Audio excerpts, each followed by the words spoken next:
Olá, está no ar mais um TV Câmara. Assista agora na íntegra a sessão do dia 20 de outubro de 2011.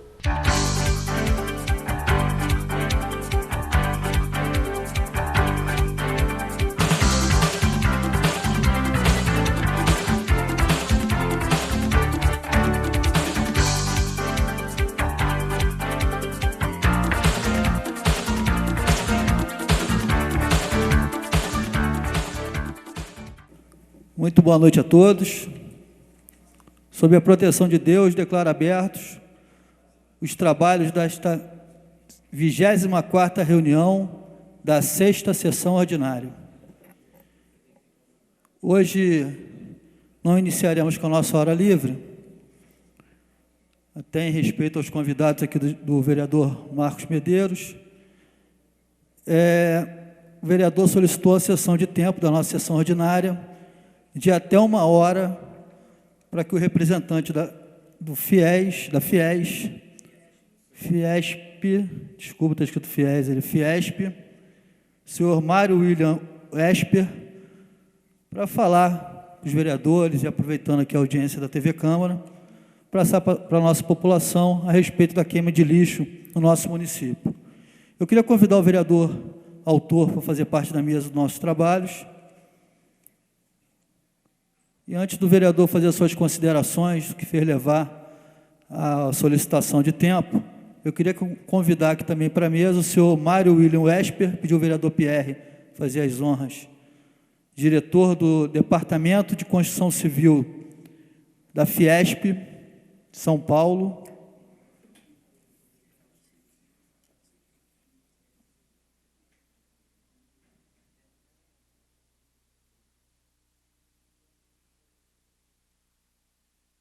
O senhor Paulo Roberto de Souza, coordenador da Agenda 21.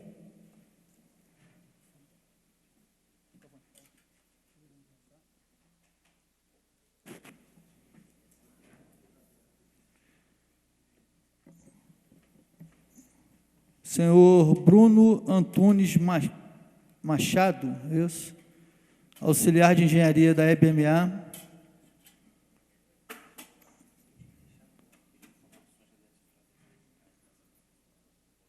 Senhor Eduardo De Vries, secretário do Meio Ambiente do município de Nova Friburgo.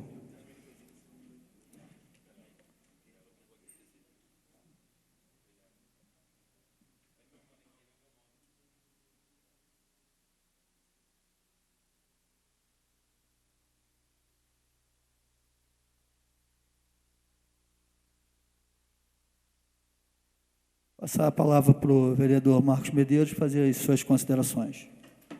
Senhor presidente, senhores vereadores, senhoras e senhores, em especial ao Paulo, ao senhor Mário, ao Bruno e ao Eduardo De Vries, grande representante do meio ambiente em nossa sociedade. A questão é o seguinte: fui convidado para participar de um evento na cidade de Cantagalo, onde tive a oportunidade de conhecer o Dr. Mário. E ele falou com bastante entusiasmo da vontade que tem de tentar fazer com que o lixo produzido em nossa sociedade pudesse ser queimado nos fornos das cimenteiras aqui do município próximo, que, óbvio, a gente já fez parte de Cantagalo, conseguimos nos emancipar, mas é um município que a gente pode falar município mãe, município pai.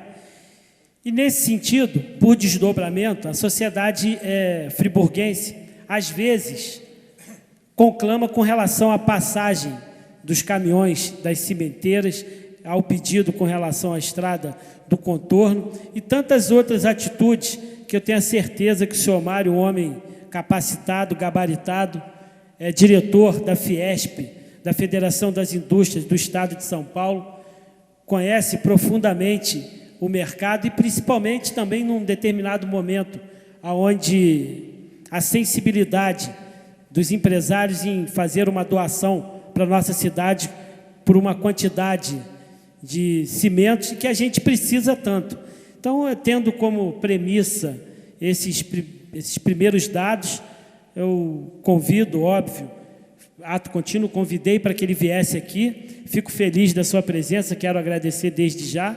E eu tenho a certeza que essa Câmara vai, a partir deste momento, servir como exemplo para as câmaras municipais nas cidades circunvizinhas, porque todo mundo tem um apego, todo mundo tem um carinho e, principalmente, às vezes, sofre algum tipo de atitude com relação à questão das cimenteiras. E o senhor, naquele dia, se mostrou tão preocupado com o meio ambiente, tão preocupado com a nossa sociedade.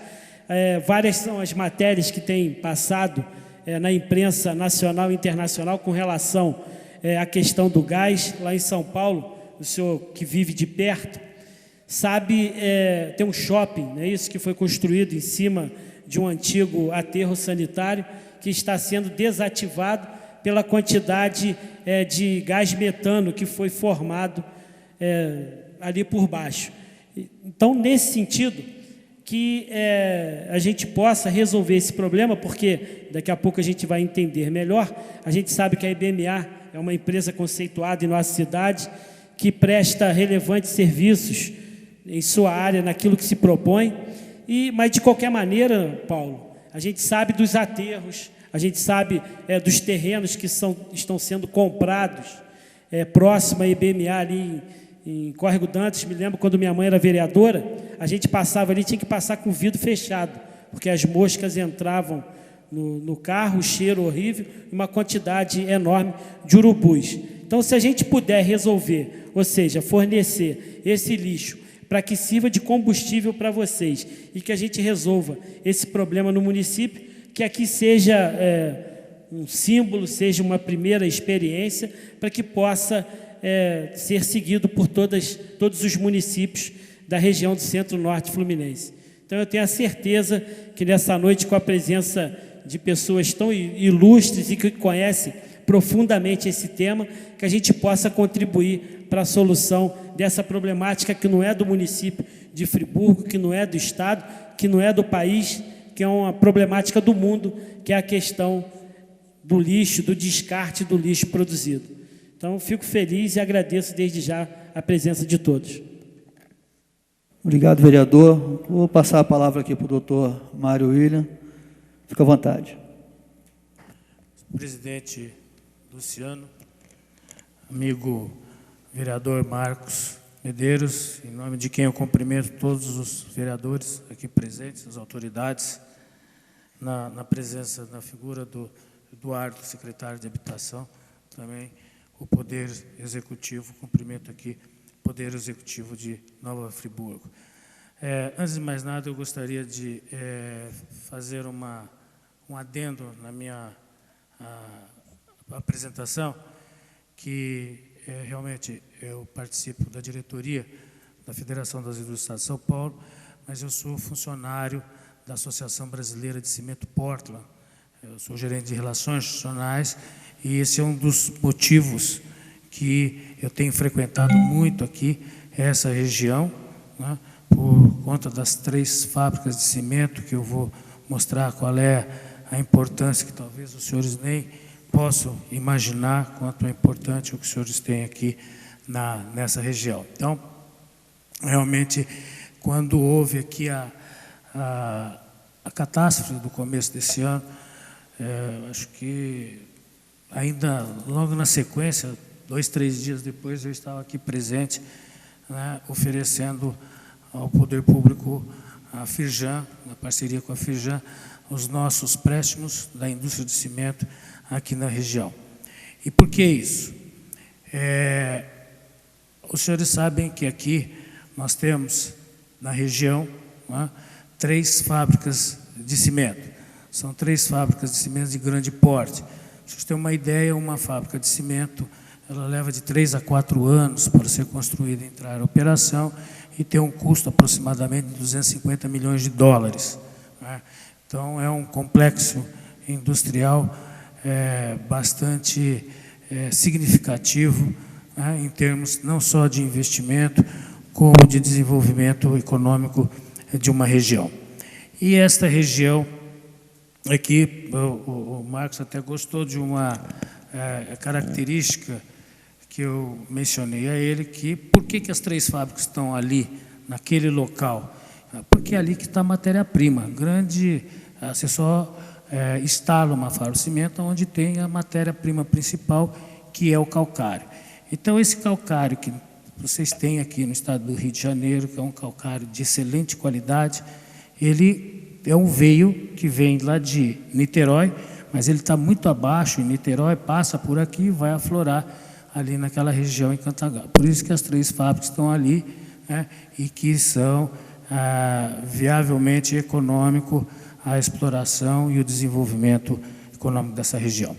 Muito bem, o que eu destaco da importância desse polo cimenteiro aqui na região do Centro-Norte Fluminense é que o Brasil hoje, né, já não se chama mais país emergente, mas país em transição, né? Então, o Brasil, país em transição, está com um desenvolvimento econômico, né, muito bom, né, com indicadores bem consistentes, e isso tem levado a vários setores a produzirem, a terem a sua capacidade máxima instalada sendo ativada. E isto acontece com a indústria do cimento também. O Brasil hoje é o 4º país do mundo em produção de cimento. Passou França, Alemanha, alguns países importantes, né, países desenvolvidos, e ficando atrás apenas da China, Estados Unidos e Japão. E hoje está o 4º. Ele produz, hoje, o país todo, e 25% da produção está em Minas Gerais, porque em Minas Gerais é onde tem a maior quantidade de jazida de calcário. Hoje, 60 milhões, que é praticamente a capacidade máxima instalada no país, né, devido a esse boom da construção civil, tanto na questão da infraestrutura e habitação, 8% desses 60 milhões de toneladas é produzido aqui no estado do Rio de Janeiro, significativamente dessas 3 fábricas. Essas 3 fábricas de cimento, elas são responsáveis pelo abastecimento de 100% do estado do Rio de Janeiro.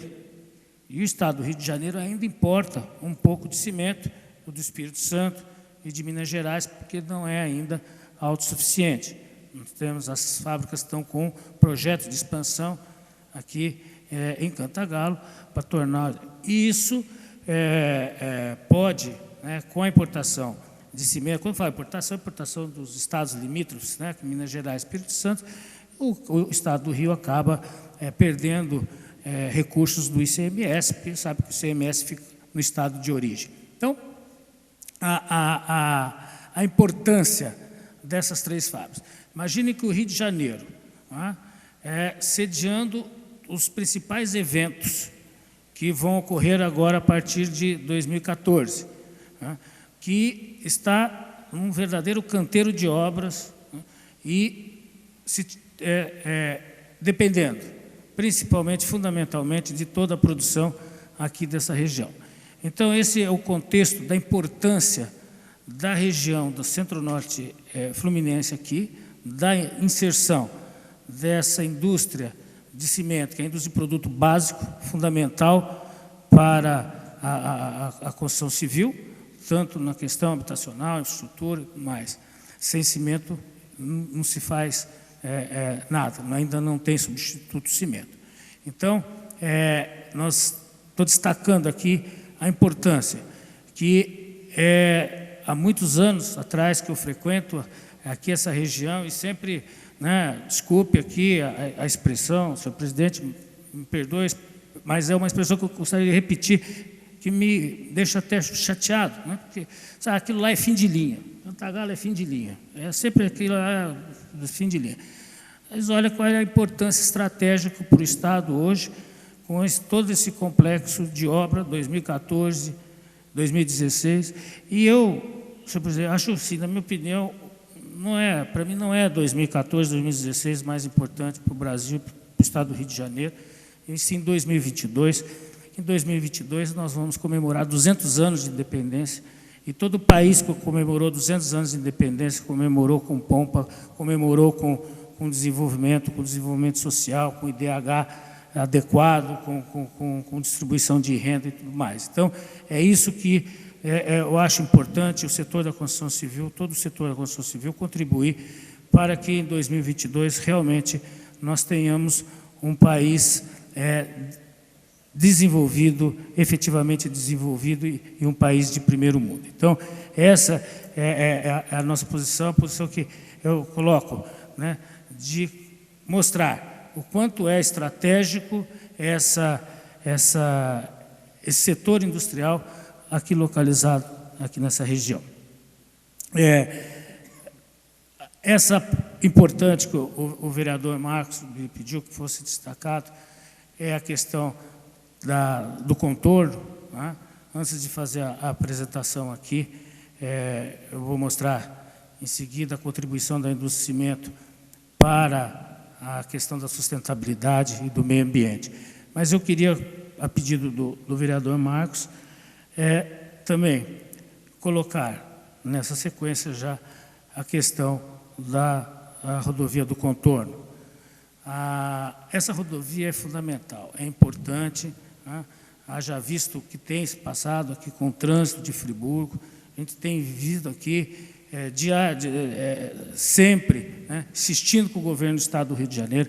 A indústria de cimento já se colocou à disposição, presidente, para colaborar no que for preciso, uma parceria, já oferecemos uma parceria para o secretário Júlio Lopes, ele mesmo, estive aqui com ele, aqui em Friburgo, em 2009, onde ele anunciou essa parceria. Nós estamos dispostos a contribuir, a indústria de cimento disposta a contribuir com o projeto, né, com o desenvolvimento do projeto, com a execução dessa obra importante. Se essa obra já tivesse pronto agora, né, não estaria causando tanto transtorno como está, porque daqui para frente vai ser mais intenso ainda o tráfego, como eu disse, por causa do abastecimento de cimento, não só para as obras do Rio de Janeiro, também do polo petroquímico próximo daqui. Então, essa estrada, esse contorno, ele é fundamental, ele é vital, é um grande gargalo para esse abastecimento de todo o Estado do Rio de Janeiro. Então, a indústria de cimento continua à disposição do governo do Estado do Rio, à disposição da concessionária, não sei se isso se é ainda da concessionária ou não, mas estaria à disposição, nós estamos à disposição de colaborar, de contribuir na questão do projeto e na execução, né? Nós temos máquinas modernas que podemos ceder ao governo para a execução dessa importante obra. Então, é isso que eu queria deixar, vereador Marcos, que o senhor pediu, colocado enfaticamente que a indústria de cimento está à disposição da região, e principalmente de Friburgo, para a execução não só do projeto, como dessa obra, no tempo mais rápido possível. Na sequência, então, eu gostaria de fazer uma apresentação, que é a questão dos resíduos, não só resíduos industriais, como do resíduo doméstico, né? O Brasil, finalmente, depois de 20 anos, e aí os senhores que são parlamentares sabem bem o que é isso, 20 anos debatendo na Câmara Federal em Brasília um projeto de lei sobre destinação de resíduos. E finalmente, o ano passado, esse projeto foi concluído, foi sancionado pelo presidente Lula em outubro, foi regulamentado em dezembro, e é uma lei, hoje, nós podemos dizer que o Brasil tem uma lei moderna de resíduos sólidos. Uma lei interessante, que ela tem, vocês mostrar rapidamente, 3 pilares. O pilar da sustentabilidade, ela foi baseada nisso. O pilar da inserção social, né, que é através da cooperativa de catadores, da reciclagem, né, e uma novidade que o Brasil tem, que é a política reversa. O que é a política reversa? nós vamos ver a questão, por exemplo, do pneu. Os senhores imaginam que nós temos 60 anos já de indústria automobilística no país, e o pneu, para ele se deteriorar, ele leva aí 200, 300 anos. Então, nós temos, desde a instalação da indústria automobilística no Brasil, nós temos ainda pneus espalhados pelo país todo, no meio ambiente. E isso, como todo ano, no verão, nós podemos constatar a questão da dengue. Então, o que é política reversa? Os fabricantes de pneus, estou pegando o caso de pneus, que eu vou mostrar, mas nós temos já 5 setores industriais que são obrigados a fazer a política reversa, e todos os outros setores da economia brasileira terão prazos para se adequar e fazer um acordo setorial com o governo para a implementação da política reversa. Então, o que é a política reversa? Hoje, por lei, cada fabricante de cimento, para colocar no mercado um novo pneu, para ele fabricar um novo pneu, ele tem que destruir ambientalmente, de forma ambientalmente adequada, um pneu. É 1 para 1. Isso ele tem que demonstrar, através de certificação do IBAMA, que ele realmente destinou aquele pneu, destruiu de uma forma ambientalmente adequada. Os outros setores, que já são obrigados a fazer eletroeletrônico, né, que é a questão, principalmente porque esses produtos contêm metal pesado, né. A gente pensa que uma insignificante bateria, uma pilha que vai para o lixo ali, se for para o lixo, ela tem metais pesados, ela vai contaminar, pode contaminar lençol freático, enfim. O setor, então, eletroeletrônico, lâmpadas e óleo mineral, né, automotivo. Então, esses são os principais setores que já estão implementados essa logística reversa. E isso está possibilitando o quê? O surgimento de uma cadeia produtiva de resíduos, né? Então, um grande exemplo nosso é a lata de alumínio. Hoje, a lata de alumínio, nós está falando com o secretário Eduardo, que nós estamos importando latas usadas para reciclar no Brasil, que passou de 100% a coleta e reciclagem de latinhas de alumínio no Brasil. Então, a PET é um grande problema. Você veja que hoje tem um projeto de lei em Brasília, na Câmara Federal, proibindo a utilização de PET, voltando com o vidro reciclável, embalagem reciclável, mas proibindo o PET. Por exemplo, na Alemanha não existe PET. Na Alemanha não tem, país desenvolvido não tem. Bem, então, explicando então melhor o que é logística reversa, eu gostaria então de iniciar a minha apresentação.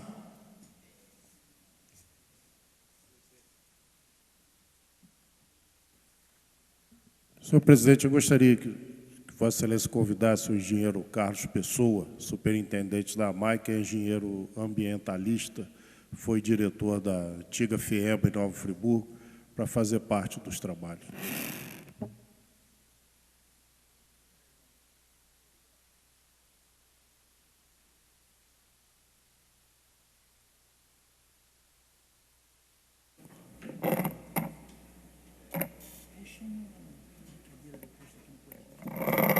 Queria chamar o senhor Carlos Pessoa também para fazer parte aqui da mesa dos nossos trabalhos.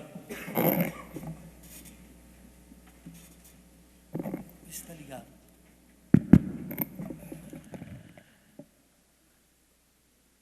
Bem, então, iniciando aqui, como a política, a lei, né, que eu mencionei, é o decreto 7.404, de dezembro de 2010, que regulamenta a Política Nacional de Resíduos Sólidos. E quero destacar que no capítulo 4 das diretrizes aplicáveis à gestão e gerenciamento, esse artigo 36, que eu vou mencionar em função da nossa atividade econômica aqui, que é a indústria de cimento, a utilização de resíduos sólidos nos processos de recuperação energética, incluindo o coprocessamento. Obedecerá às normas estabelecidas pelos órgãos competentes. Então, aqui começa que a lei ela reconhece que a recuperação de resíduos como energético como uma forma ambientalmente correta de destruição de determinados resíduos. Próximo, por favor. As alternativas hoje que nós temos hoje no país para resíduos são aterros, todos sabem, todos conhecem, o que temos em aterros, incineração e o coprocessamento. O que é incineração? É quando você tem um incinerador, acende aquele incinerador para destruir um determinado resíduo perigoso. E o coprocessamento, que é a queima de resíduos junto com a fabricação de cimento. O forno de cimento já está aceso para fazer o cimento, você injeta esse resíduo e destrói esse resíduo, e eu vou mostrar como é feito, como é que é feito. Próximo. Então, aqui, na hierarquia da sustentabilidade do tratamento de resíduos, ficou que, acima do coprocessamento, claro, primeiro, na hierarquia, primeiro você tem que ter a prevenção, evitar a geração de resíduos. Depois, a redução. Se não for possível, o reuso. Se não for possível, a reciclagem. E se não for possível a reciclagem, esse coprocessamento. Se não for o coprocessamento, a incineração, o tratamento físico-químico.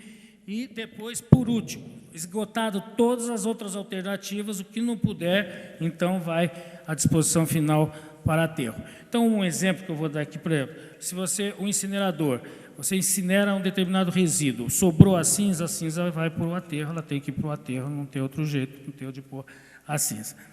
Então, na questão do aterro, ficou só como disposição. E acima da incineração, ainda a questão, acima do coprocessamento, a recuperação. Próximo. Este é o fluxograma de uma indústria de cimento. Uma indústria é um complexo industrial, pode passar para o próximo. Nós temos um forno aqui, então o fluxograma hoje é matéria-prima, que é a extração praticamente do calcário, extrai, brita e moe. Depois a gente produz o que se chama de farinha, que é uma dosagem e homogenização daquele produto já moído, fica aí uma finura de um pó, de uma farinha mesmo, por isso que chama farinha. Aí submete ao forno, o forno que chega a 1.600 graus de temperatura e faz a queima e o resfriamento brusco. Isso aí, o resultado disso parece uma argila calcinada, só que escura, e que nós chamamos de clinker. E depois o cimento, a moagem desse clinker com adições de gesso e outras adições. Então, nós temos o cimento que moe fino, que é o produto que os senhores já conhecem. O coprocessamento, então. Então, começamos a definição aqui do coprocessamento para entendermos melhor o que é. É a tecnologia de destinação final de resíduos em forno de cimento e não gera novos resíduos. Isso que é importante. Eu disse assim, na incineração você sempre tem uma cinza. No coprocessamento, todo o material é encapsulado no cimento, nos cristais, porque o cimento é composto de cristais. Então, não há resíduo. Próximo, por favor. Então, na verdade, nós temos o quê? Uma operação combinada entre a produção de cimento, que você chega lá a 1.600 graus, a temperatura de chama chega até 2.000 graus, e a queima e destruição de resíduos. Próximo. Aqui, eu gostaria de fazer essa comparação, o que é, hoje, a grande polêmica, a grande questão de sustentabilidade e meio ambiente são os gases efeito estufa, os gases CO2. Realmente, tanto a indústria do cimento, para fazer cimento, você emite CO2, como o incinerador também emite CO2. Só que, da questão, quando você está com o forno aceso do cimento, você está produzindo um produto, realmente está emitindo CO2, mas está produzindo um produto e é inerente da produção. Não tem jeito, é assim mesmo.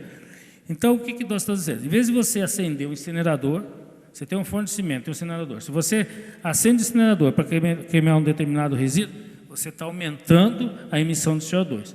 Se você pegar esse resíduo, não acender o incinerador e coprocessar, você está fazendo uma substituição. Então, você está diminuindo ou evitando a maior emissão de CO2. Próximo. Os tipos de resíduos hoje que são coprocessados, nós temos dois tipos de resíduos que a indústria absorve. Ou ele tem um valor como energia, então, no caso, por exemplo, o pneu, né? O pneu ele é energia, ou substituição de matéria-prima. O que é a substituição de matéria-prima? Por exemplo, nós temos aqui, muito aqui nas 3 fábricas de cimento, se coprocessa areia contaminada da Petrobras. A Petrobras utiliza areia para limpar seus pátios, lá, limpar os tanques, e essa areia é uma areia contaminada, normalmente ia para aterro. Então, a areia tem sílica, alumínio, ferro, cálcio, tudo que tem no cimento. Então, ela é matéria-prima de cimento. Então, a indústria absorve isso, põe no forno e evita de minerar argila. Então, já poupa. Aliás, o Brasil hoje tem a única fábrica do mundo de cimento que ela já não minera nada. Ela faz cimento aproveitando resíduo, 100% resíduo de outro setor, que é um setor de cal, que tem um estéreo. Então, o setor de cimento no Brasil é muito, tecnicamente, muito avançado. Próximo. E ela pode coprocessar diversos tipos de resíduos. Tem uma grande variedade, mas também tem resíduos que são proibidos. Então, você tem aqui resíduos, por exemplo, com valor de calor, de energia, tem solventes, resíduos óleos, graxas, lama, processos químicos, fundo de destilação, resíduos plásticos, serragem, enfim, diversos aí, resíduos. E com baixo calor, mas que podem ser até água poluída, né? A água poluída pode ser coprocessada, a água com processos químicos, plantas de pintura, lamas derivadas de esgoto industrial, isso tudo pode ser coprocessado. Próximo. Matérias-primas, né? Lama com alumínio, todos esses resíduos antigamente iam para aterros, né? Ou aterros até em site da própria indústria. A indústria de alumínio tinha o seu site lá com aterro, né?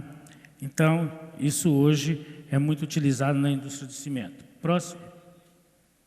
Resíduos proibidos não podem ser coprocessados. Resíduos de serviço de saúde, domiciliares brutos, mas os domiciliares tratados depois da reciclagem pode, que nós vamos mostrar, resíduos radioativos, substâncias organocloradas, agrotóxicos e substâncias explosivas, né?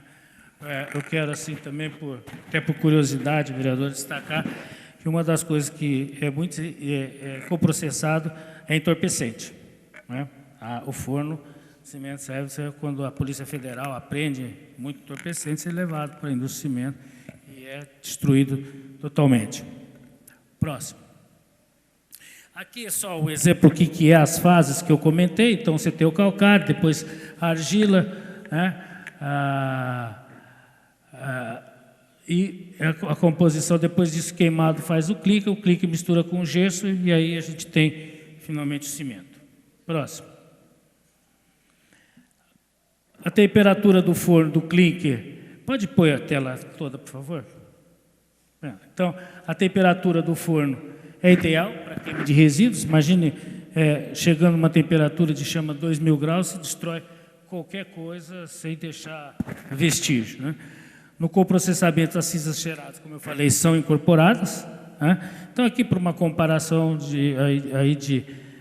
a fervura da água 100 graus, o forno de cozinha 200, o alumínio 700, 1.400, 1.600 é a temperatura mais alta que tem de qualquer processo industrial, que é a temperatura do forno de cimento. Próximo. Esse é um exemplo aqui, uma foto do forno, né, para você ter uma dimensão. Normalmente esse forno tem cerca de 70 a 80 metros de comprimento por 6 de diâmetro. Ali nós vemos a chama do maçarico, onde a temperatura chega a 2.000 graus. Próximo. Aqui, alguns indicadores do coprocessamento, é um complexo térmico. Próximo. Que aqui entra matéria-prima, passa por diversos ciclones, enfim, e ali na ponta que está a chama, né, que está o maçarico. Então, a matéria-prima ela vai por gravidade de encontro, o forno é inclinado, ela vai de encontro à chama, e é aí que fabrica o cimento. Pode passar esse gráfico todo, pode passar. Os fornos são monitorados, são 24 horas por dia, por sistemas automatizados, pessoal qualificado, e é fiscalizado pelo órgão ambiental. Próximo. As primeiras experiências aconteceram em 1974, 76, no Canadá, depois na França, e as primeiras tentativas no Brasil foi em 90, e no Rio de Janeiro começou em 92. Então, há uma consolidação já dessa prática, dessa técnica, não só no Brasil, como no mundo todo, e é utilizado no mundo todo essa técnica. Aliás, em Portugal, na Europa, quando houve aquele problema da vaca louca, todas elas foram processadas no forno de cimento em Portugal. Próximo, por favor. Próximo. Hoje o Brasil está assim. Nós temos 56 fábricas no total de fábrica de cimento no Brasil, e está em expansão, aí, mais 30% de fábricas novas. E licenciadas no Brasil, nós temos hoje 82%, porque as fábricas, esses fornos, eles precisam ser licenciados pelo órgão ambiental. Não se pode fazer coprocessamento sem a licença do órgão ambiental. E é uma licença que demora para se obter, porque há que fazer vários testes para ter a comprovação dessa eficiência. Então, nós temos 37 plantas licenciadas e 10 em licenciamento. As 3 aqui do Rio de Janeiro estão licenciadas. Próximo. A evolução aqui do coprocessamento, percebe que estamos evoluindo, né, destruindo de forma ambientalmente correta bastante resíduos. Próximo. A capacidade nossa é de 2,5 milhões de toneladas, e nós estamos aí com quase 1 milhão, quer dizer, ainda temos 1,5 milhão de capacidade ociosa para coprocessar. Próximo. O combustível alternativo, o perfil aí que estão sendo coprocessado, e considerando o ano base de 2010. Próximo. Eu vou... veja essa foto que é interessante, né? Isso aqui é nos Estados Unidos. Isso é nos Estados Unidos, e será que é por acaso que os americanos fazem esse estoque no deserto, lá onde eles têm? Isso é considerado, nós consideramos isso como uma reserva estratégica de energia dos americanos. Próximo. Coprocessamento de pneus. Próximo.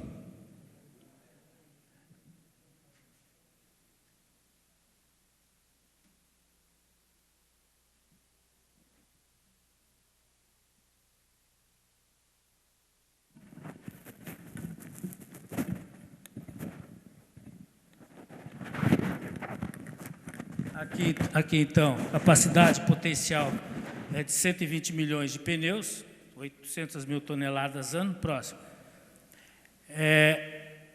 Pode pôr o produto. Veja que nós coprocessamos. A indústria de cimento no Brasil, ano passado, coprocessou 36 milhões de pneus. A gente não imagina que é 36 milhões de pneus só o ano passado, em 2010. Se você colocar um enfileirado, vai daqui até a China, passando pelo Japão, por Tóquio. Então, essa é a ideia. Imagine o que estava causando, o impacto que estava causando esses 36 milhões de pneus que estavam no meio ambiente no país todo. Próximo. Aí alguns exemplos, né, como coprocessar o pneu. O pneu precisa ser tratado, não é assim, pode pôr inteiro, mas normalmente ele é picado ou tratado. Próximo. E aí as diversas alternativas que tem, né, para coprocessar no cimento. Pneus, energia, produzindo resíduos de energia elétrica, petroquímica, alumínio, papel, celulose, embalagens, diversos tipos. Próximo. Eu estou acabando já. Soluções para a gestão de passivos ambientais, né? Consideramos aqui esse caso de pneus, plásticos, né? Evitar aterros. Próximo. Né? A regulamentação, há uma regulamentação nacional do governo brasileiro, do Ministério do Meio Ambiente, que é a CONAMA 64, que diz como é que tem que ser feito. Próximo. Tem também as resoluções estaduais, e aqui no caso do Rio de Janeiro é o INEA. Então, apenas esses 4 estados brasileiros é que têm regulamento, legislação estadual. Os outros seguem a legislação nacional. Próximo. Então, como pontos relevantes das legislações, são padrões ambientais sempre mais restritivos, as fábricas de cimentos que realizam o processamento realmente bastante restritivo e bastante fiscalizado. As legislações ambientais obrigam que seja realizado o monitoramento das emissões atmosféricas. As 3 fábricas aqui têm estações meteorológicas e os sensores são colocados em praça pública, em comunidades adensadas, que é para verificar o grau de poluição, de emissões atmosféricas. Isso tudo está dentro dos padrões impostos pela legislação. Próximo. O critério básico sempre para utilizar o resíduo, atendimento à legislação, procedimento de aceitação de controle, a garantia da qualidade e o controle de proteção e saúde do trabalhador. Próximo. Então, esse tripé da sustentabilidade é a questão da economia, da tecnologia e ambiental. Né? Próximo. O futuro, utilização de resíduos sólidos urbanos, e esse é o que o vereador viu nós comentarmos, e eu vou passar na sequência um filme aqui, como fonte de energia. Isso na Europa já é utilizado normalmente. O lixo urbano, vocês vão ver, depois de ele reciclado, tratado, quer dizer, ele vem bruto. Tira o que é reciclável, o que é matéria orgânica, vocês vão ver como é que é feito o coprocessamento. O uso intensivo de resíduos não perigosos como substituto de matéria-prima e combustível. Isso acusa uma redução de impacto ambiental e a utilização dos fornecimentos como uma importante ferramenta de gestão ambiental. Próximo. Eu queria agora, na sequência, passar um filme que é o seguinte. A cidade de Cantagalo faz o coprocessamento de resíduo urbano. Então, todo o lixo doméstico de Cantagalo, vocês vão ver no filme, que inclusive espontaneamente foi elaborado pela Rede Globo, no Globo Ecologia, e ele, depois de tratado, né, depois separado, que é reciclado, ele vai para um sistema de compostagem e depois vai para a indústria de cimento. Hoje, no filme, esse filme é de 2007, foi quando 2008, foi quando iniciou esse projeto piloto em Cantagalo, junto com uma das nossas associadas, a Lafarge, e esse processo foi um sucesso, está sendo até hoje, e hoje não vai mais um caminhão para aterro. Ainda até pouco tempo atrás, ia para aterro aquele papel laminado de batatinha frita, pano, tênis, mas agora não, porque tem um picador que pica isso tudo está indo também para o forno da indústria de cimento. Então, hoje não vai mais nada para aterro. Hoje, Cantagalo tem aterro zero. E quando nós realizamos todo ano, já teve 3 anos, a Feira de Desenvolvimento Sustentável, onde movimenta mais de 11 mil alunos, né, com premiação nos 3 municípios. Há uma integração muito interessante daqueles 3 municípios nessa Feira de Sustentabilidade, e sempre nós estamos trazendo alguma novidade, fazendo alguma coisa nesse evento. E no ano passado foi essa questão do resíduo, onde uma das nossas associadas, a Lafarge, que eu vi que o meu colega Alexandre está aqui presente, é o gerente da fábrica, que depois pode também ajudar a prestar algum esclarecimento, está disponível, né, para toda a região aqui. Eu acho que se houver um consórcio, né, regional aqui da Centro-Norte Fluminense para coleta, tratamento, né, a fábrica está à disposição para receber esses resíduos. Eu gostaria, então, por favor, que passasse o filme para os senhores entenderem melhor como é que é esse processo. Essa é uma tecnologia ainda antiga e nós temos tecnologias mais modernas hoje.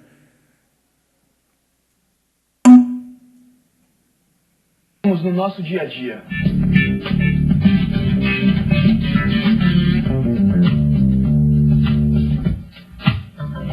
No Brasil, Regularizar os lixões, que são a maioria do país, é a alternativa que precisa ser feita.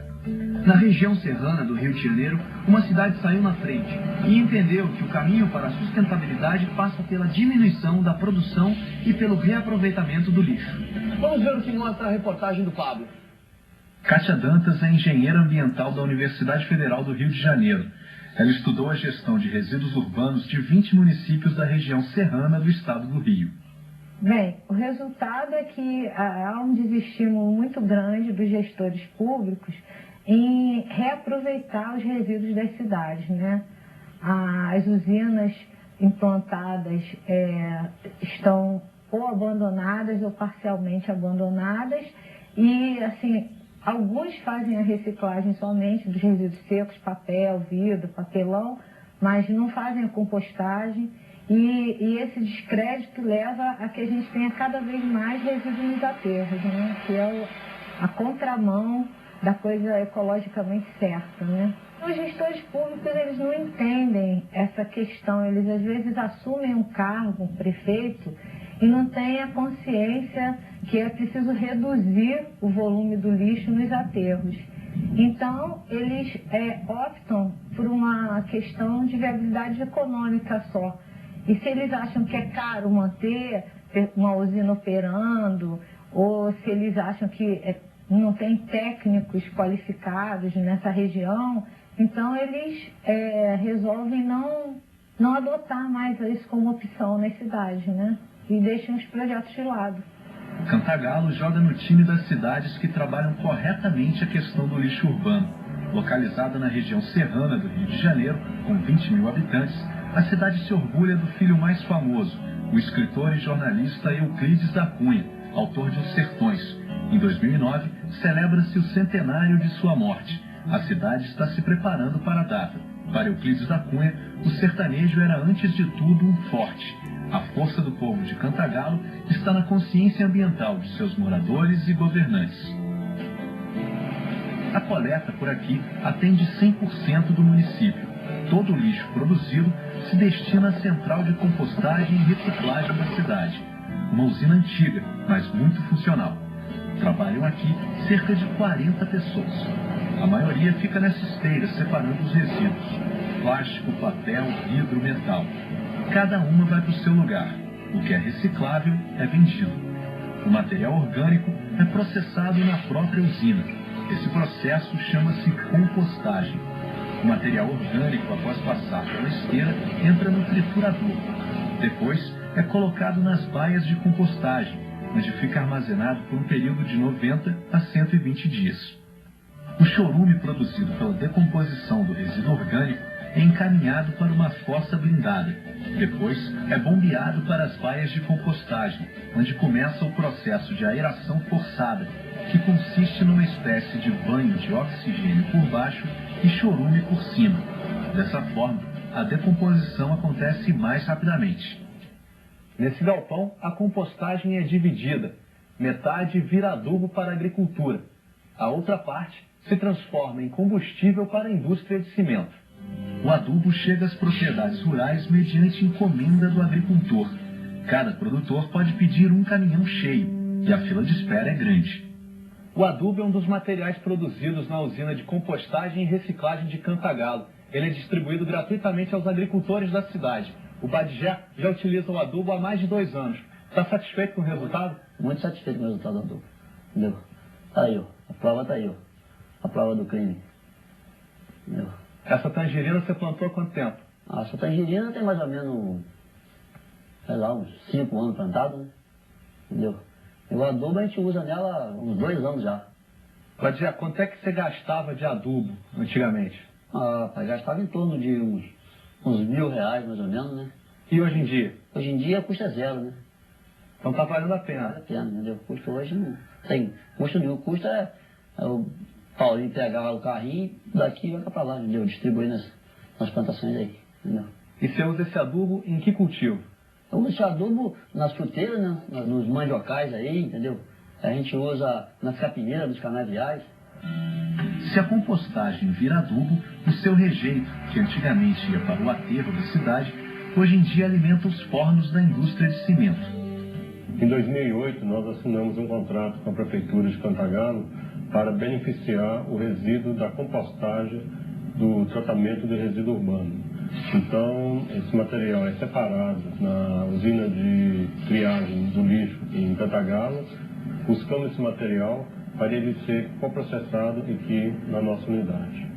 Essa parceria ela é tão importante tanto para a indústria do cimento quanto para a Prefeitura de Cantagalo, devido ao fato de que o material que antigamente estava sendo depositado no aterro sanitário, agora está sendo aproveitado e gerando energia para a indústria do cimento.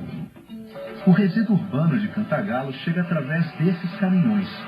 Antes de entrar nos fornos, análises são feitas. Primeiro é recolhida uma amostra do material. No laboratório é feito um refinamento dessa amostra. Ela é moída, pesada e tem um poder calorífico calculado. Na sala de raio-x, uma análise química é realizada. Tudo isso para manter a boa qualidade do cimento que vai ser produzido. A indústria de cimento ela tem uma grande vantagem, que nós temos um forno rotativo muito longo, no nosso caso aqui em torno de 60 metros, onde a temperatura da chama atinge até 2.000 graus e temos o tempo de residência desse material dentro do forno em torno de 5 segundos, que é o suficiente para destruir completamente o material desse resíduo. A outra vantagem do forno é que este ambiente é 100% alcalino. Isso significa que as cinzas obtidas pela queima são totalmente incorporadas no clinker, a matéria-prima para a fabricação do cimento.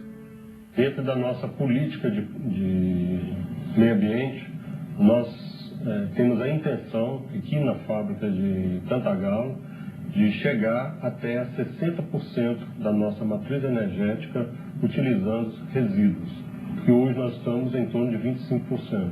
Na Europa, eles já estão bem mais avançados do que nós aqui no Brasil. Na Europa já existem fábricas que já atingiram 60% a 70% de toda a matriz energética através de resíduos.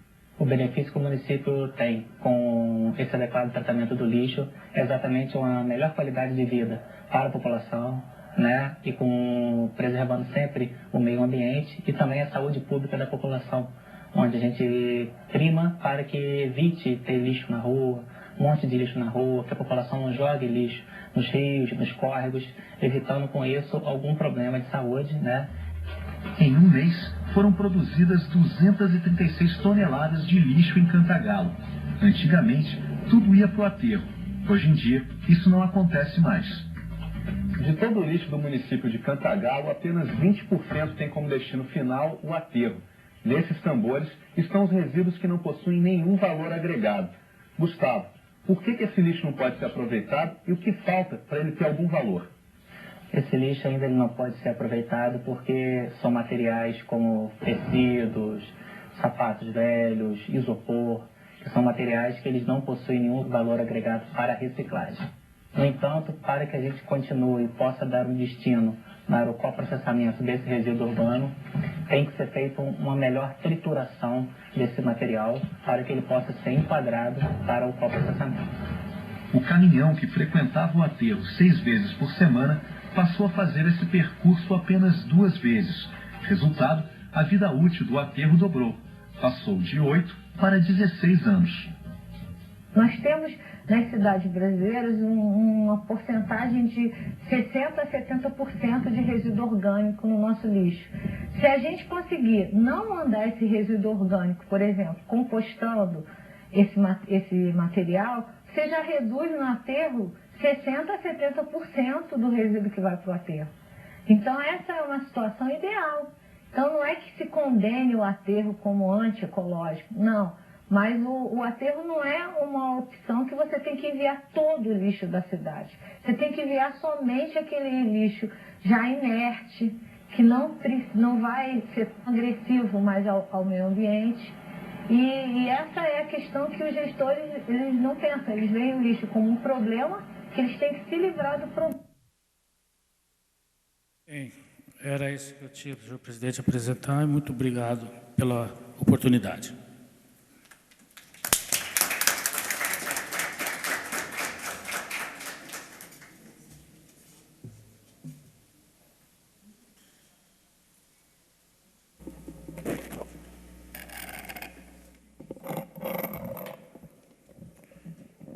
Convidar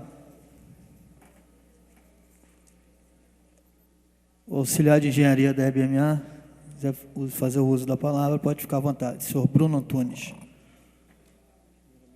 Primeiramente, boa noite a todos. É um prazer estar aqui representando a empresa nessa demonstração de qualidade ambiental que a gente encontra em nossa região, que é uma região onde a parte ambiental hoje conhecida é muito forte, muito atuante na nossa região. E lembrando também que a empresa brasileira de meio ambiente aqui em Nova Friburgo hoje, ela nesses terrenos comprados, como o nosso amado vereador falou, esse terreno hoje ele é licenciado, já tem a licença de operação para deposição de lixo.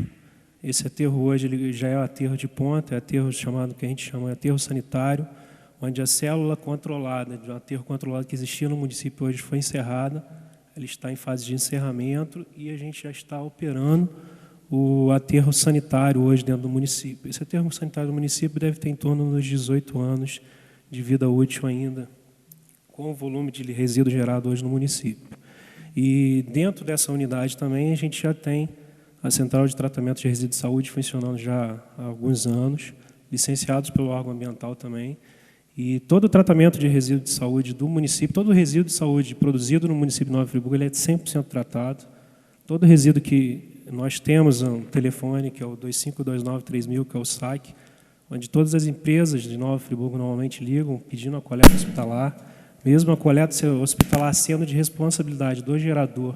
A empresa hoje tem feito essa parte de coleta e tratamento também, tem feito toda essa logística, mesmo não sendo responsabilidade do município em si, ser responsabilidade do gerador, que hoje o resíduo hospitalar é um resíduo potencialmente perigoso e é de responsabilidade do gerador. Então, eu gostaria de agradecer a participação e justificando a ausência do engenheiro Alexandro Gomes de Andrade também, que hoje ele teve outro compromisso, não pôde vir estar aqui presente, então ele mandou como representante, e agradecer a todos a iniciativa do vereador também. Convidar também para fazer o uso da palavra o Paulo Roberto, coordenador da Agenda 21. Bom, boa noite. Só queria dar uma corrigida. Eu sou coordenador agora de comunicação, que eu já passei a pasta para o João Mendes, né, que é o novo coordenador da Agenda 21. Bom, no estudo que a gente fez da Agenda 21 de 2008 até 2011, a nossa preocupação maior com relação às cimenteiras era o transporte, né, passando dentro da cidade. Esse é o maior problema que a gente vê, visto que o Comperj, aqui o polo petroquímico aqui de Itaboraí, que fica a 76 quilômetros aqui de Friburgo, vai absorver uma grande quantidade de cimento, com certeza, saindo daqui, porque é o produtor mais próximo. Sendo que, depois da instalação do Comperj, já existe uma previsão de quase 800 indústrias serem instaladas em torno do polo petroquímico. Quer dizer, isso vai gerar obras de grande potencial, né, de tamanho, de envergadura. Isso vai canalizar com que esse cimento passe dentro da cidade.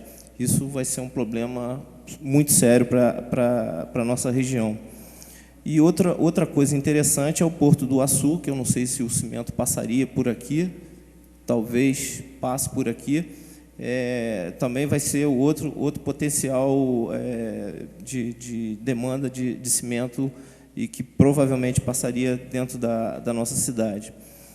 Outro assunto extremamente levantado pela Agenda 21 foi com relação à qualidade do ar em torno das 3 cimenteiras lá em Cantagalo e a qualidade do ar também em Nova Friburgo, visto que a gente tem um corredor que poderia estar trazendo algum tipo de poluição de Cantagalo para Friburgo, com um material que seria indesejado aqui para a nossa região. Então, Agenda 21 conseguiu fazer esses levantamentos, e eu acho que seria de extrema importância a gente agora, essa estrada do contorno, como o senhor chegou a comentar, seria uma das saídas melhores para a gente, mas só que a gente tem que fazer isso para ontem. Não dá mais para a gente esperar, porque toda essa produção com certeza vai ter que passar aqui dentro da cidade, e a população com certeza vai ser prejudicada de alguma maneira. Por enquanto é só, presidente. Obrigado. Convidar também o senhor Carlos Pessoa, representando aqui a AMAI, superintendente da AMAI, fica à vontade também.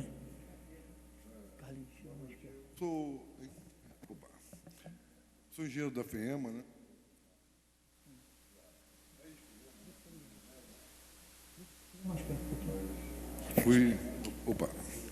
Então, trabalhei na FEMA,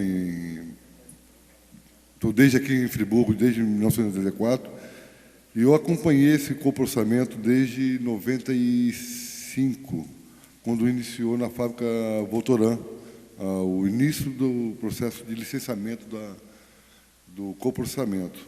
Eu sempre fui uma pessoa que vibrava com esse tipo de atividade, né? Que achava que era uma das soluções. Visitei algumas indústrias, algumas plantas da Votoran que já estavam fazendo coprocessamento, no caso Rio Branco, no Paraná, né, em Curitiba, e via esse tipo de atividade com bons olhos, né, para todo tipo de resíduo, que era uma solução que nós temos que ter justamente para a indústria, os resíduos industriais, que estava cada vez mais aumentando mais, e nós chegávamos nas indústrias e via que elas estavam cada vez mais com resíduo no pátio. E foi uma das soluções que agradou, né, na época, agradou. Um dos problemas que nós constatamos logo no início era que os resíduos eram todos eles coprocessados de uma maneira que não existia um blend, né, que a gente chama, né? Que é uma mistura, que a gente chama mais popular como sopão. Não existia essa mistura que você faria a dosagem certa para ter o poder calorífico certo.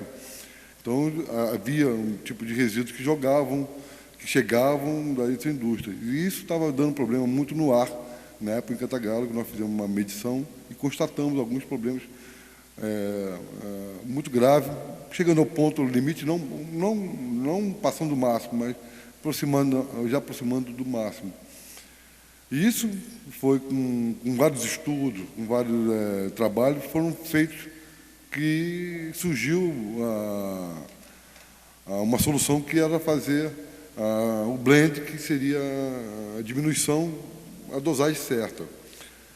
A minha preocupação sempre foi, na época, era o transporte do resíduo vindo da indústria, no caso, vinha muitos resíduos, principalmente borra de tintas, solvente, de fábrica das montadoras de São Paulo, que estavam vindo para cá e passavam aqui. E nós não tínhamos, nem na época, a agência regional, na época da FEMA, ela abrangia Cachoeira de Macacu até Madalena, e ela passava justamente por Cachoeira de Macacu, Friburgo, Bom Jardim, Cordeiro e Cantagalo, e nenhuma das três cidades tinha uma equipe adequada para qualquer acidente que houvesse com esse produto. E esses produtos eram altamente tóxicos. Então, foi uma briga muito constante nesse sentido de saber como foi. Depois de alguns anos, esse tipo de atividade de licenciamento tiraram aqui da agência regional, passou para a doutora Ana Cristina Rene, que ela começou a licenciar e a trabalhar mais a fim no processo, onde ela teve um sucesso, ela esteve viajando e conheceu vários produtos. Eu sou um fã do coprocessamento. Agora, existe um custo muito alto para esse coprocessamento. Nós temos hoje principalmente em Friburgo, nós temos hoje um aterro sanitário que eu conheço muito bem desde o início e que ela suporta ter os resíduos. Ainda comporta ter os resíduos nossos por 18 anos, se fizer algum trabalho nosso, dá para aumentar isso aí tranquilamente, a vida útil dele. E o meu problema dele é o transporte do produto bruto, né, e do custo final do coprocessamento, que ele é um custo elevado para o município da nossa região. Tá?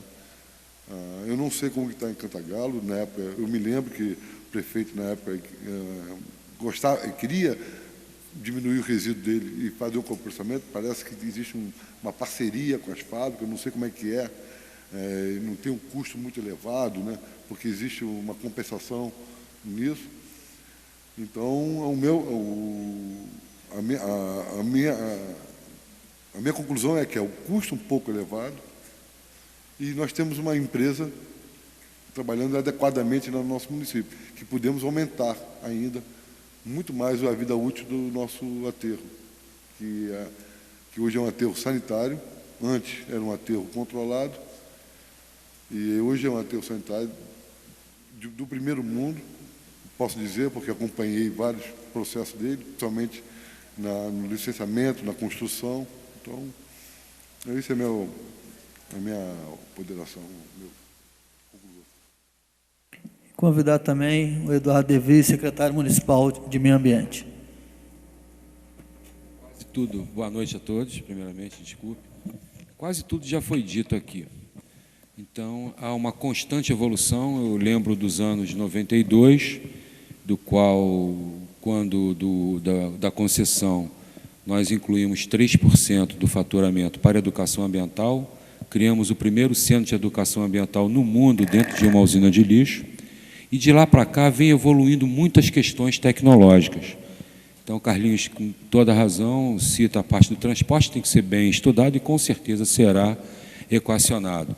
Eu lembro, na ocasião, tivemos alguns problemas com compostagem, tendo em vista que vinha muito vidro misturado com os produtos orgânicos. E a parte de peneiramento, a parte fina, vinha ainda um pouco de caco de vidro, que prejudicou sobremaneira naquela época. E hoje, por exemplo, a parte da reversibilidade, ela está alcançando altos níveis. Nós temos hoje uma obrigação de se fazer o plano municipal, o plano diretor e o plano municipal de saneamento básico, constando de água, esgoto, o lixo, né, os resíduos, e também a parte de drenagem. Então, está na fase de convênio com a UFRJ, são técnicos, professores, muitos integrantes também da PUC, da UERJ. É um plano feito com a comunidade, feito através, assim, com toda a opinião da comunidade. Diversas reuniões serão feitas nos mesmos moldes à época do plano diretor daqui do município, e que realmente tem as singularidades de cada local. Estava comentando contigo, hoje, por volta de 11, 11h30, recebi uma denúncia, não sei o resultado da averiguação, cerca de 60 pneus, caminhão, máquina, pneus grandes, espalhados em São Pedro da Serra, alguns perto de Riacho, outros perto de Margem. Então, ainda nem comuniquei a vocês, pedi para averiguar primeiro, e a parte dos pneus, eles poderão ser levados tanto para o coprocessamento, como também para a reciclagem e utilização na parte de asfalto. Nós temos já aquele asfalto de Guapimirim, feito com o aproveitamento do pneu. Temos que ter a política dos catadores, das cooperativas, essa geração de emprego. Hoje, a economia de bauxita é ordem muito grande. Já reutilizamos mais de 100% das latinhas, está sendo importado latas para complementar. Isso é a questão ambiental muito importante, porque nós vamos economizar a parte da bauxita. Então, por exemplo, naquela região, existem muitas áreas que se tornaram pastos. Então, a recuperação ambiental são áreas degradadas. Existe um projeto do Lima Verde, que aproveita a parte do capim, a queima dele, para fazer a usina termoelétrica. Toda a geração de energia, esse desenvolvimento, esse tipo de desenvolvimento, né, à base do concreto, que tem que existir, enfim, é um crescente a questão tecnológica. E vamos fazer, sim, consulta à comunidade, fazer esse levantamento no Plano Municipal de Saneamento Básico, para que se tenha opinião geral, ampla, geral e restrita, alterar o plano diretor do lixo, na época chamado plano diretor do lixo dos anos 90, que na época era um problema muito sério, realmente o vereador Marcos de Medeiros levantou bem aquela ocasião, que a senhora, sua mãe, passava por córrego, não tinha que fechar o vidro do carro, é verdade, era um nojo, uma coisa muito triste. Aí ficou-se praticamente 2 anos procurando uma área para se licenciar a usina de lixo e aterro sanitário. À época, o prefeito Dr. Heródoto, quem fez o projeto foi o biólogo, ele era o chefe o Eugimar Taveira Neves, ele era o chefe do setor do lixo, mas a escolha da área não foi condizente, ou seja, a área não era propícia para se receber um aterro sanitário e não se continha no plano, à época, a recuperação ambiental daquela área. Então, durante 2 anos procuramos a área e desenvolvemos esse projeto técnico, teve a ajuda de Gilson Mansur, do Carlos Pessoa, enfim, foi um trabalho árduo e culminou, então, com a elaboração desse aterro controlado, que terminou agora, em maio deste ano, a sua operação. Já estão sendo estudadas a parte de replantio, estudando mudas que sejam fortes ao gás.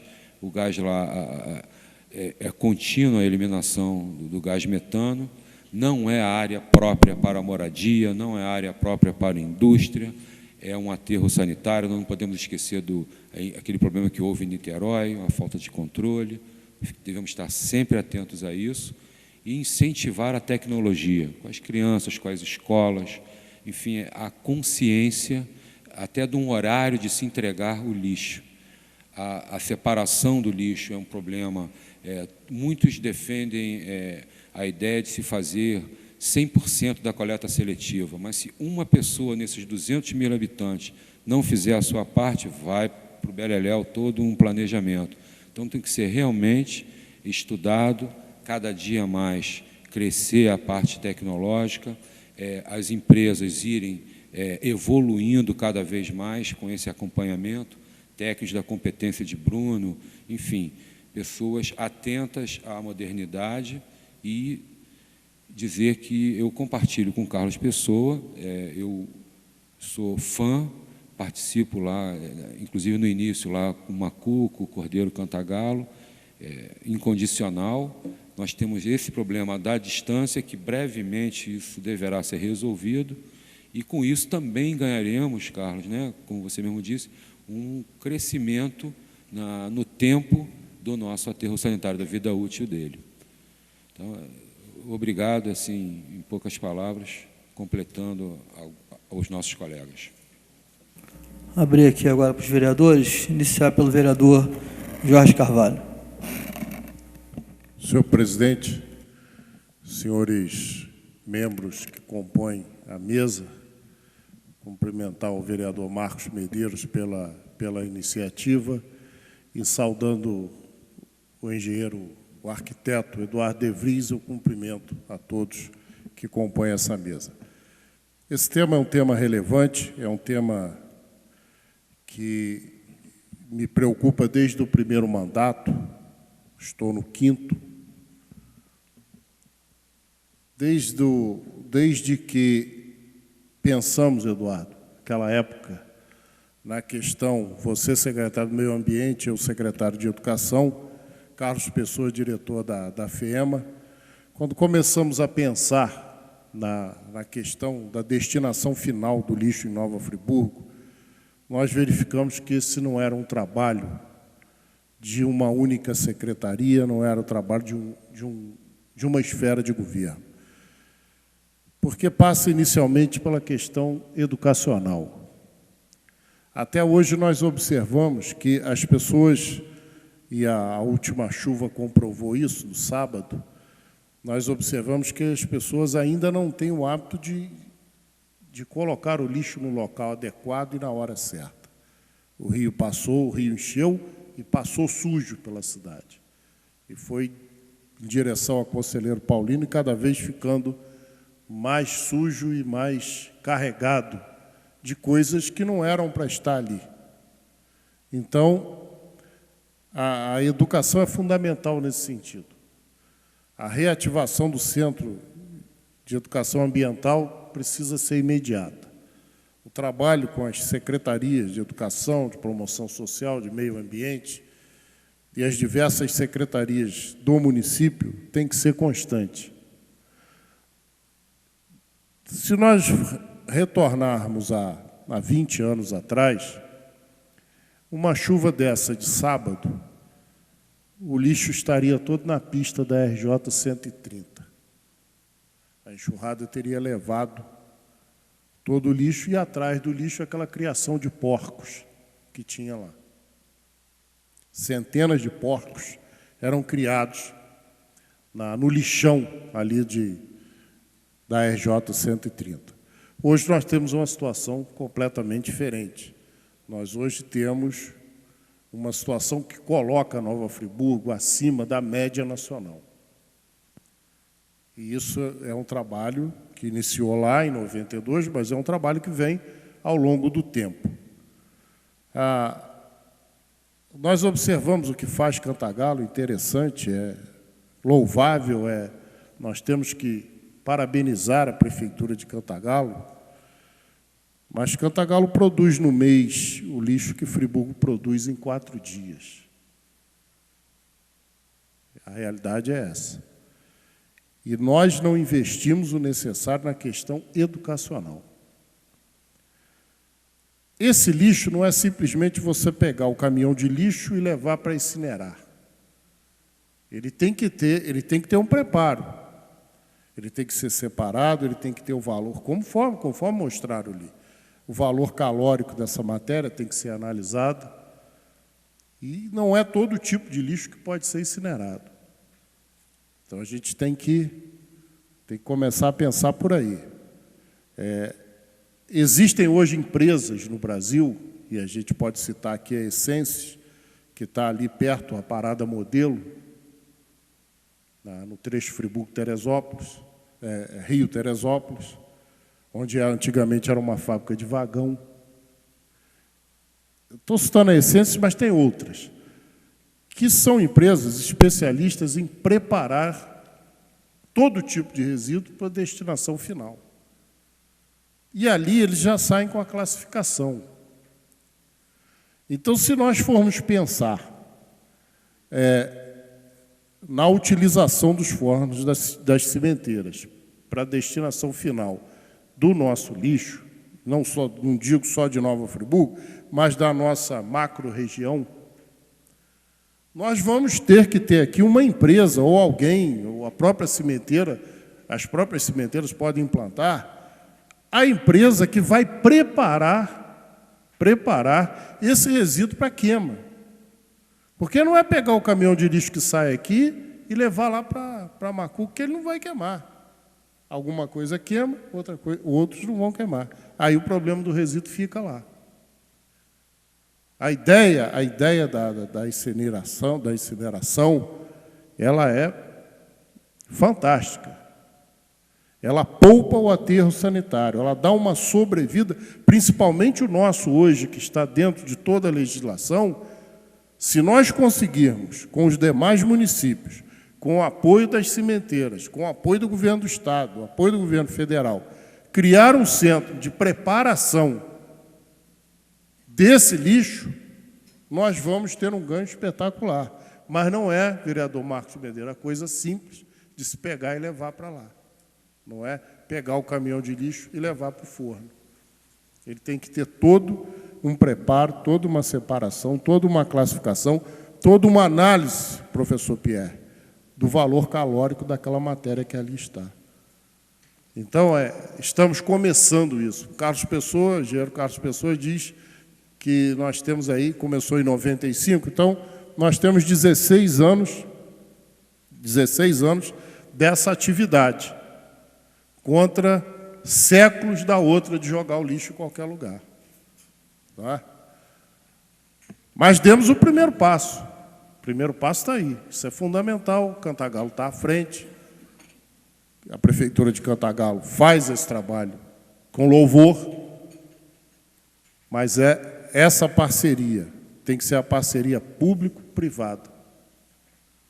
Tem que ser as cimenteiras, tem que ser os governos municipais, tem que ser a iniciativa privada que vai montar o processamento, tem que ser o governo do Estado e tem que ser o governo federal. Aí sim, nós vamos dar um grande passo, porque os custos são muito elevados, extremamente elevados para um só município fazer.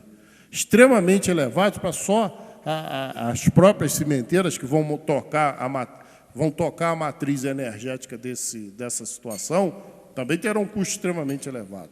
Então, é uma gama de participação necessária e fundamental para a implantação desse trabalho, que é fundamental na preservação do meio ambiente. Mas eu parabenizo Vossa Excelência, vereador Marcos, parabenizo a exposição do nosso aqui representante, a todos que falaram, e está aí, a bola está no campo, não é? Agora vamos ver qual é a parceria que nós vamos fazer para chutar todo mundo para o mesmo lado. Pois não. Assim, como o professor Jorge bem o disse, a parte da educação, eu vou solicitar a vocês uma ajuda muito grande. Nós estamos finalizando a criação da primeira escola de políticas públicas de gestão ambiental do nosso estado, quiçá do nosso país, da parte municipal. De antemão, eu quero convidar o professor Pierre e o professor Jorge da casa para proferirem oficialmente a aula inaugural do nosso EPGEA. O site é www.epgea.com. Está em fase de...